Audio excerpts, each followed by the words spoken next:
All right, we have breaking news from the UFL, a statement from the United Football League about departing Michigan, Memphis, and San Antonio. That is right. So, after a thorough analysis of all the markets and venues, the United Football League has made the difficult decision to depart from the Memphis, Michigan, and San Antonio markets. Unfortunately, due to stadium constraints, the availability of venues in these areas do not align with our new vision of focusing on smaller, more intimate settings that elevate the fan experience. I would assume Memphis doesn't have a problem with their stadium thing. It's just that no one cares in Memphis. But definitely Michigan and San Antonio is interesting as well. We are deeply grateful for the incredible support of our devoted fans in these communities. Your passion and commitment has been invaluable to this league. I'm going to miss San Antonio. Great time in San Antonio for the XFL championship game. As we look, and I thought San Antonio would be a good market. Anyway, as we look ahead to potential expansion, now remember they used the word potential, that it won't be, that's potential. In 2028, we remain hopeful that the right venues will become available in these markets so we can return once again and bring UFL football to you. Further details about the league's next steps will be shared in our announcement next week. So there's been rumors. Well, of course, we know Columbus is one. Rumors of Orlando and Louisville are other ones. I haven't really heard much about that, but basically the UFL is going to get three new teams. Also, Mike Rapoli, who's kind of been the backbone of this change in the UFL, he says, for leadership team and me, this was a very difficult decision, but if the league is going to survive and thrive in the long term, tough choices need to be made and made quickly. I deeply sympathize with the fans and communities in Memphis, Michigan, and San Antonio. However, having the right venues is absolutely essential to the league's future success. If venue opportunities arise that meet our criteria in these markets, we will give serious consideration to returning. Thank you. Those are the words there. We have the article on UFL News Hub. And that first statement was from Russ Brandon. They said, thank you for being a fan and joining us on the journey. We can't wait to kick off an incredible 2026 season with you in March. So there you go. Also, that we're not going to have a kickoff in February. We're going to have a kickoff in March. We've been hearing that it'll be earlier in March rather than later. We'll have to see how that goes. But that was from Russ Brandon, Mike Rapoli. There you have it. So reaction. There's one other thing I wanted to quickly go over too. So you have Michigan, Memphis, and San Antonio. Let's break that down. Memphis, no-brainer. Clearly, Memphis is out. They've been a terrible market this whole time. Michigan, we've heard about Ford Field being really expensive, so that kind of makes sense as well. That they couldn't find another venue in Michigan to take its place is a little surprising, but understandable. They probably got better deals and from other places. I think they're going into a position where we don't want to beg for you guys, but you know what I mean? Like, work with us versus us being kind of the low man on the totem pole. And then, of course, San Antonio markets. And that means so that Houston stays. Remember, San Antonio had this whole issue last year about having 5 home games, and they had to put one in St. Louis. So that gives you an idea there. And I'm surprised. I'm not surprised that San Antonio is on the list, but clearly this means Houston is safe because they need those 2 teams. Remember, the hub is in the whole thing with there was having 3 teams in Texas was because of the hub situation and keeping them all there. So it makes sense that now Houston is safe. They will probably, in my opinion, be the worst market next year will be Houston.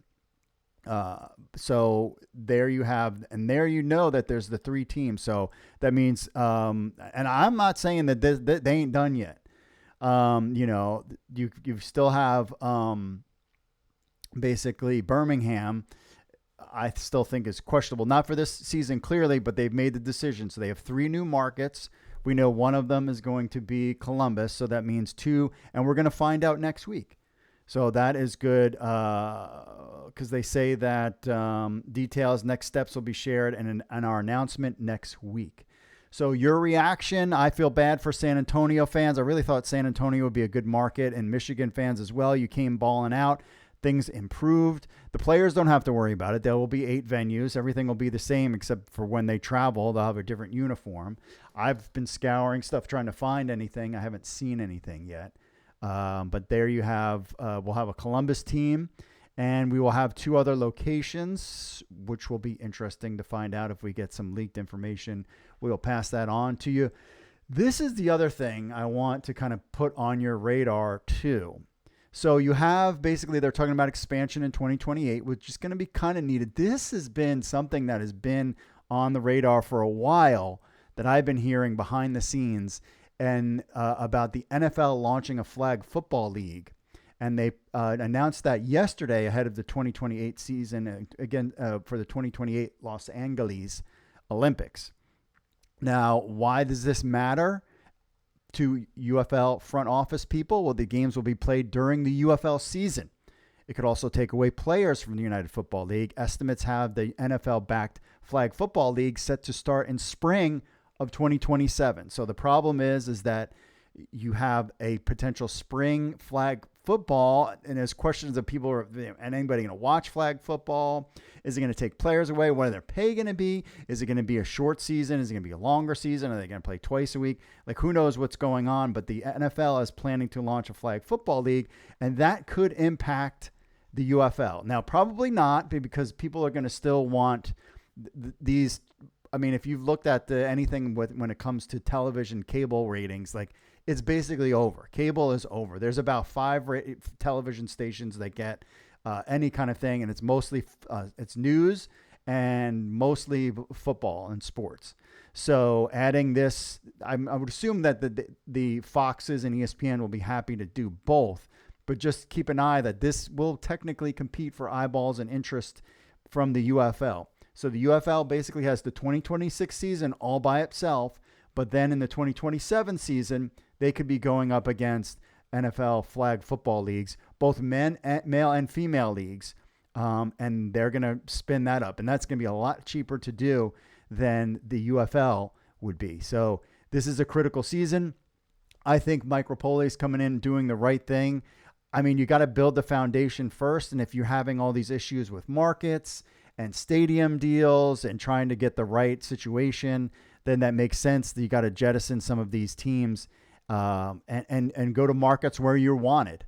You have to do that for the league to survive. If this can build the foundation for this league, we've talked that they said, yeah, we could do better at marketing, but you said that last year.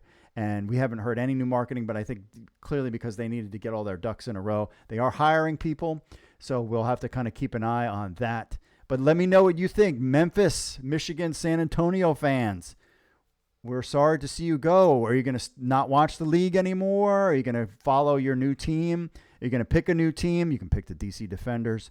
So let us know what you think in the comments. Make sure you like and subscribe.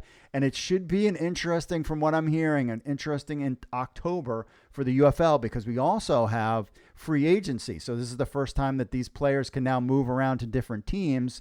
We will see how that kind of impacts things. Who are going to be the new coaches for these? Clearly, Michigan's going to keep their coaching staff.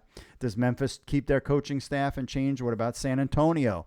These are things that we're going to have to find out. Wade Phillips was sick a lot last year. Maybe we'll bring in a new coach. Maybe Chucky returns. So we'll have to find out. But let us know what you think in the comments. Make sure you like and subscribe to spread the word about the UFL.